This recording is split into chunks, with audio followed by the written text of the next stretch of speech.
Well, what looked like what could be a barn burner in the first half turned into a Rockwall offensive show in the second half. Once again, for the second straight week, Rockwall puts up 30-plus points. They move on to the area round after defeating Copperas Cove 70-42 for the by-district championship. Everybody, Chris Curtis here for the Rockwall Sportscenter Rockwall Yellowjacket update, joined by the captain of the broadcast for the Rockwall Yellowjackets, Billy Quinton. And Billy, once again, another second half, which was a close game in the first half, turned into once again another dominating performance by the Rockwall Yellowjackets. We knew that Cove was going to be tough. They were. First half, nip and tuck, back and forth.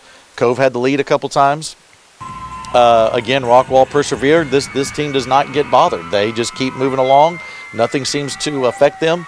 And yeah, they go into the second half. You're only up by 7. Big touchdown before halftime, as they get a touchdown with just about a minute left. And you go in the second half and just dominate again. Just like the Garland game, just like previous games, the Rowlett game, Saxe. It's just, this is the way the team does it. I don't know what happens at halftime. I've talked to Coach Webb. Whatever you say at halftime, do it in the before the game. That would make life a lot easier. He doesn't listen. I don't know what they're going to do, but it sure makes for exciting football. I mean, I know I've asked, I know you've asked numerous times, what in the world happens at halftime? Something has to give. It seems like maybe one of us sneak in the locker room at halftime to figure out what in the world is going on at halftime, because clearly it's a different ball team going to the second half. It really is, and the biggest thing is the way the defense changes. The offense keeps doing their thing. But I think it's just little things, and if you do talk to Coach Webb, and we joke around about this, but he says it's not really adjustments.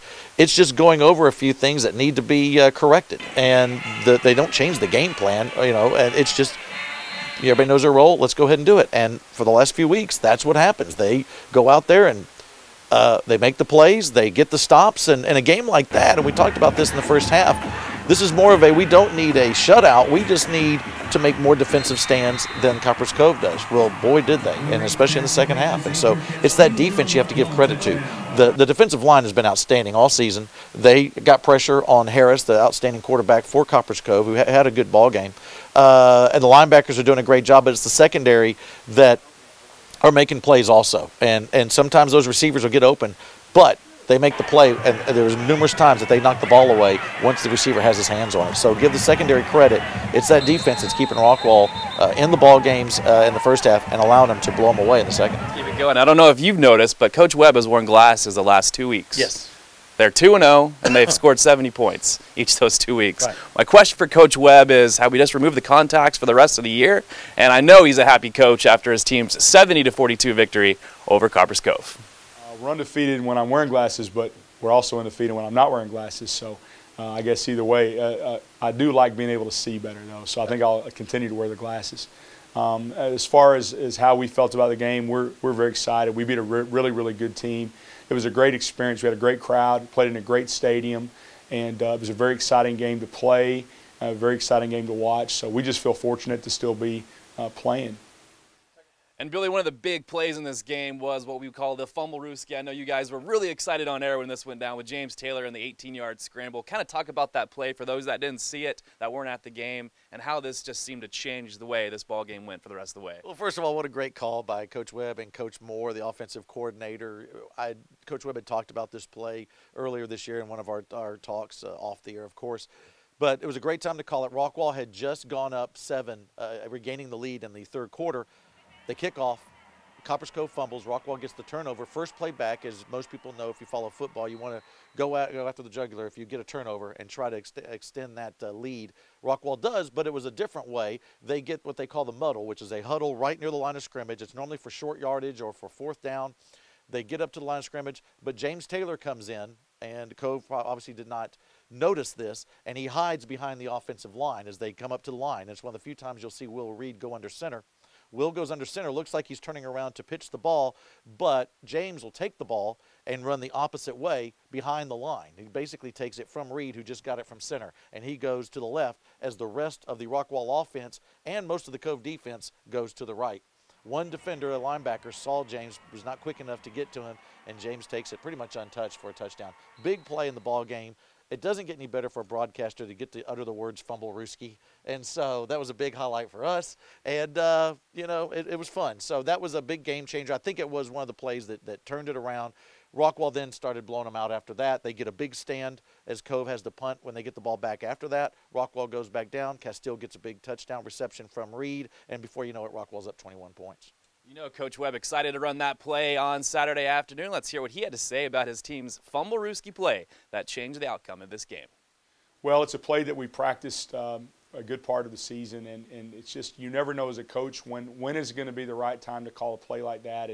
And I just, just sort of felt like we had a sudden change of possession. We had an opportunity to seize momentum, and a lot of times those are the best opportunities to run plays like that. So credit to our kids to get in there and execute it the way they did. It was a lot of fun to watch.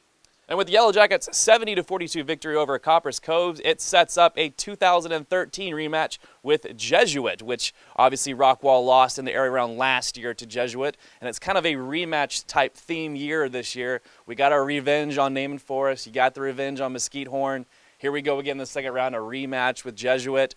This is a very dangerous team in the second round, very offensive powered team. They put up some points on the board. They beat Pierce to get to this area round 59-7.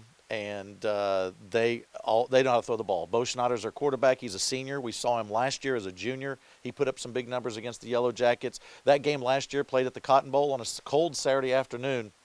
Rockwall was one of those games Rockwall stayed within like 14 or so for most of the ball game, but just could never get over the hump because Jesuit just kept putting points on the board. They're kind of like what Rockwall is right now. It's hard to gain ground on the Yellowjackets offense. That's the way Jesuit is. So it's going to be a tough challenge as he's over 3,000 yards passing. He's got a receiver over Garrett over 1,000 yards receiving. And then Slovak, their running back, he'll be going over 1,000 yards. Once he gains 9 yards, he'll get over 1,000 in the ball game coming up. So it's a very, very potent team. It's a big challenge. I think it's going to be a little bit more of an advantage for Rockwall that we don't travel far. We go right to Wiley, a smaller stadium as opposed to most of the playoff stadiums. So I hope and I know all the Yellowjacket fans will be making the visitor side. Rockwall will be the visitor in this ball game. The visitor side just pure orange, and it's going to be a great, great atmosphere. Jesuit is a very good team. I know we're talented meteorologists here, but as we look ahead into the future, there could be a little bit of rain. It won't be near as cold as last year as it was in the Cotton Bowl. It's supposed to be in the mid-60s. So it'll be a nice temperature, maybe a little rain going into this one. Does that give a little advantage to Rockwall? As you mentioned, it's a smaller stadium. It won't be the big bright lights like a Baylor or AT&T Stadium or the Cotton Bowl. Smaller stadium, more humble atmosphere for Rockwall. Advantage at all for Rockwall in this one? I think for that a little bit. I think more advantage for Rockwall because we run the ball more. And you can run a lot easier in the rain than you can, of course, throwing the ball. And so if there is a drizzle or a rain, then that could be a challenge for Schneider and the Jesuit offense. But I think Rockwall, they just keep plugging along with Warren. And as we saw, Joanna and Broach can handle it. Blacknall comes in. And that offensive line again, let's just keep talking about them because as long as the big uglies up front keep clearing the way, you don't need to throw it. And when we do throw it, it's play action a lot of times or the quick screen to the receivers. The rain doesn't affect that as much. But when you throw it downfield and you got to wait a little while and you have a 5-step drop or something that's a more developing play, the rain does affect it. So we'll see how that works, but I really think more the Rockwall defense will affect that offense more than the rain will. And, of course, it's Rockwall and Jesuit, 1 p.m. Saturday at Wiley's Football Stadium. And, of course, we have to ask Coach Webb about his team's chances this Saturday afternoon. I think our kids are going to they're going to have a high level of motivation after them knocking us out last year. But, for us, we don't ever really try to sell it that way. We look at it as a game against a very, very quality opponent that's going to be prepared and well coached. And for us, that's really all that matters.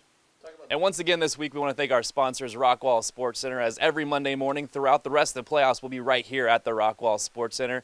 And, of course, they have a new T-shirt this week to beat Jesuit, so come on by. It's online until midnight tonight, which is Monday, and then it'll be available in the store starting Thursday morning, and you can buy those all the way up till kickoff time on Saturday at 1 p.m. And also, if you come to the store this week and you mention the one word that was the big word last week, Billy, what was it? That'd be Fumblerooski, baby. All right, come in and say Fumblerooski. You'll get 15% off of your purchase here at Rockwall Sportscenter. So come on by. You might need a rain jacket this week. You might need a new hat, new T-shirt, new Under Armour. You never know what you need. They have it all right here at Rockwall Sportscenter. I wish we could use the actual name of that play, but we can't. So we let's have to go with censor it. We have to censor it. But it's good. Fumblerooski. It is a good name. So go ask Coach Webb if you want. Maybe tweet him, ask him what it is. Maybe he'll tell you what it is. It's a good word though. But we love the Fumblerooski, so we're gonna stick with it. Yeah, and everything like that. Yeah. So you want to give a shout out, by the way, to your crew. Yes, you had mentioned a few times on previous updates that it was Billy Quinton and his crew. As most people know, my crew consists of the current mayor and a current judge. And those big-time people do not like being referred to as just the crew. Work on that. Especially by a school employee and an artist. You know, they've done things. It's not political at all, is it? Not at all. Not with my crew. Nothing. It's never an ego. And so, anyway, we have to give a shout out to Mayor David Sweet and Judge Brian Williams, who are the two best analysts in the business. And we've had a good time with that all through the booth because they'll refer to themselves as the crew. So, anyway, want to thank them all the years. It's been 8 years we've been together, and it is an absolute ball. And if you've all listened, you know that we are the most unprofessional crew in high school football. So we can call them the crew now from now on. It's officially called the crew. Yeah, but I'm tired of hearing it when we get up there. It's the crew, you know, that kind of stuff. But I make them do all. If they're the crew, they got to set up the equipment. They got to get me food, and that just hadn't gone well. And I have one more question to ask you. The cookies did come this weekend, correct? The cookies made it again from the Will Morris fan club. So yes, Beautiful. we got the cookies again. They're going to keep doing it, and I hope for the next 4 weeks because that means we'll be at the championship. That's all that matters. Don't forget www.rockwallisd to join Billy and his, quote, crew. And don't forget, Billy has put the glasses on, as you heard my Coach Webb statement. They're 2-0 with glasses with Coach Webb. See if Billy can continue the trend. It's 11-0 right now. Any predictions for this one coming up with Jesuit? All right, let me think about it. I think we win. Okay. All right. And you've been good on that so far this year. Okay. I'm perfect on all the predictions. I do think that Rockwall does well. And I think that Rockwall probably gets back up in the 50s again. I'm going to say a 55-35 is what I'm going to go. As good as 70 then, huh? I was going to go with 2-0. I thought maybe we win it on a safety and then shut them out. I'm changing my mind because of some of the past games, so I'm going to go 55-35. All right, don't forget www.rockwallisd to join Billy and his crew as they break it all down and hopefully come away with a Rockwall victory. And Rockwall will look to advance to the third round for the first time in, do we know? Oh, probably in 1987 would be the first time, yeah. It's the first time in a long time. So hopefully the Yellowjackets get it done as we move on. Thanks again to Rockwall Sportscenter for hosting us. We'll see you next Monday as we break down the Rockwall versus Jesuit game. Have a great day, everybody.